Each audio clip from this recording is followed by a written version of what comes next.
Hi everybody, I hope that you're all doing really well. So today I am back to introduce a slightly different video for me. So I've mentioned before that I have never ever read the Percy Jackson series. I just never got around to reading them as a kid, but because I've been slowly but surely building up like my Greek myth retelling collection, I felt like I finally had to go back to this childhood favourite for so many. And I know some people have been interested to hear my thoughts about this. And so when I started reading this on Saturday, I started documenting all of the thoughts that I was having. And that's basically what this video is. Rather than an actual review, it's just a lot of discombobulated thoughts that I had. I don't know how fun it's going to be. I don't think it's going to be particularly useful, but I just think like I like watching reaction videos, and that's basically what this is. My book reaction. I'm actually filming this after the fact, after I'd finished reading it, just because I forgot to do an introduction before I started. But do let me know, are you a fan of Percy Jackson? Have you read these before? I actually have the other 4 books in this series, so I'm definitely going to want to pick them up. And if you're interested in seeing a similar video where I do my scattered thoughts about the other books in this series, let me know. This might just be a disaster, but you know, gotta try it. Now for the clips. So I've just gotten to the bit where Percy introduces his mother into the story, and he says, "A word about my mother before you meet her. Her name is Sally Jackson, and she's the best person in the world. So why is it that my morbid little brain just went, oh, so she's gonna die, right?"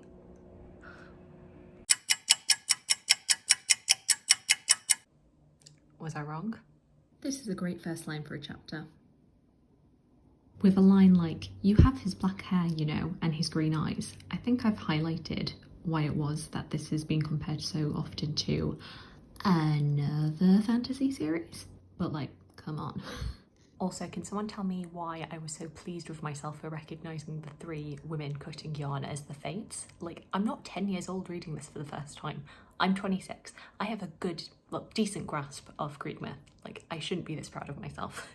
I can't help but notice that we've gone very quickly from Percy, don't throw the gods' names around willy-nilly, like there's lots of power in a name, don't just throw these names around, to people just throwing names around and just being like, Zeus, Hera, Hermes, like, where's the consistency, man? Okay, so there's been talk about how Percy can't possibly be a big 3 child, and yet he seems to be able to manipulate water somehow. So I'm calling it now, Poseidon. You can laugh at me if I'm wrong. Okay, so I'm at a bit where Percy asks if he's stuck at this camp for the rest of his life, and Annabeth says, "It depends. Some campers only stay the summer. If you're a child of Aphrodite or Demeter, you're probably not a real powerful force." And I'm a bit confused by that. Demeter, I can kind of understand why you'd only need to stay there half the year, but Aphrodite? Maybe it's because I've read or watched like a lot of series and a lot of media as a child where love was the most powerful magic in the world. Maybe that's kind of influencing what I would think about Aphrodite. So the idea of her children not being a powerful force just seems a bit odd to me.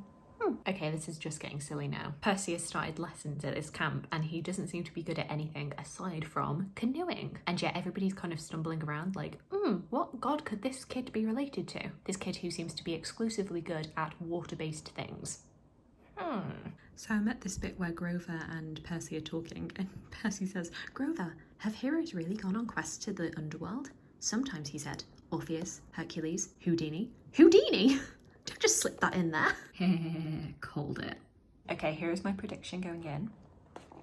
Hades has the lightning bolt. So Percy has got to seek the counsel of the oracle to find out where the lightning bolt is. And when he says, "Why can't you just tell me where it is?" Chiron says, "Because if I did, you'd be too afraid to accept the challenge." It's in the underworld. It's in the underworld.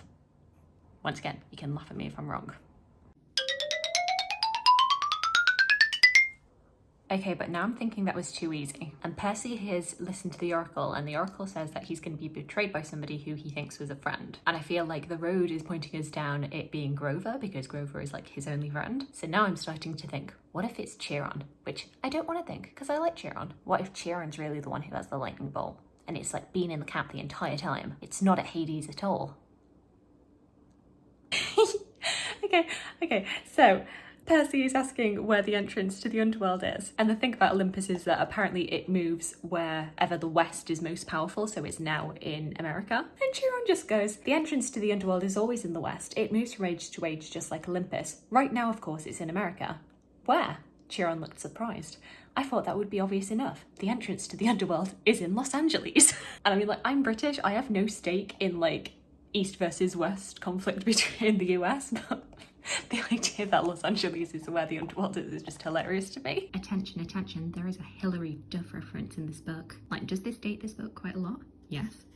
Is it fantastic? Yes.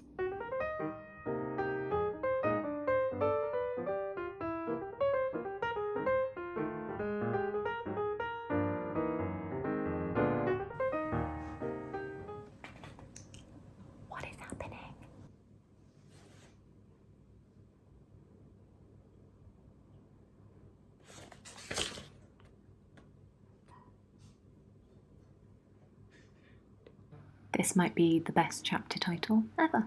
These kids are meant to be 12. What? I have now relocated to my bed and I'm on page 223, and once again they keep on reinforcing it has to be Hades. It has to be Hades. There is nobody else that it could be who took the Master Ball. And once again I'm starting to doubt my original prediction that it was Hades, because you can't be this sure this early on in the game. You just can't. Also, are these magic flying Hermes shoes going to actually play a part? Because Luke seems really insistent that Percy uses them. Something to think about. I mean, at this point, why do Percy, Annabeth and Grover trust any adults they come across? I just wouldn't trust them. I feel like at this point in the quest, if an adult came up to me, I would just go as far away from them as possible. They keep mentioning Houdini. Why Houdini? I mean, I get why Houdini, but also why Houdini?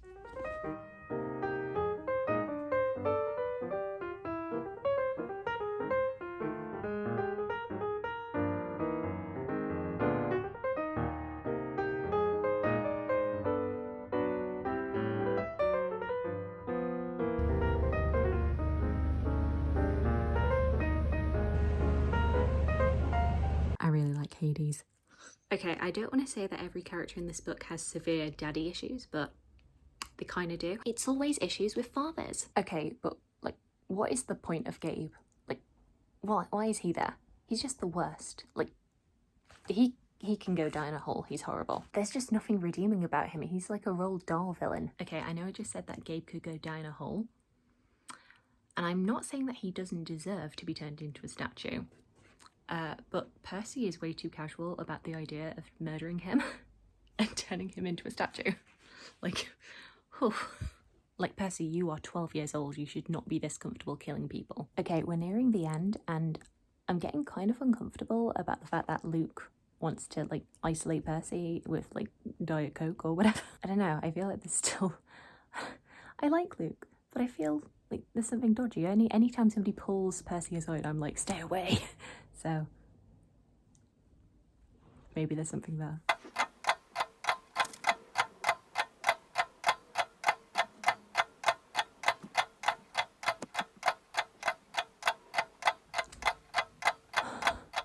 I had to read that 3 times over to make sure I got that right, but I knew it. I knew there was something dodgy. Okay, but Luke's monologue is going on way too long. He's just going on and on about everything that he's done and how he was the mastermind behind everything. And I'm just like, there aren't enough pages for you to monologue for this much. I curse the stupid villain monologue.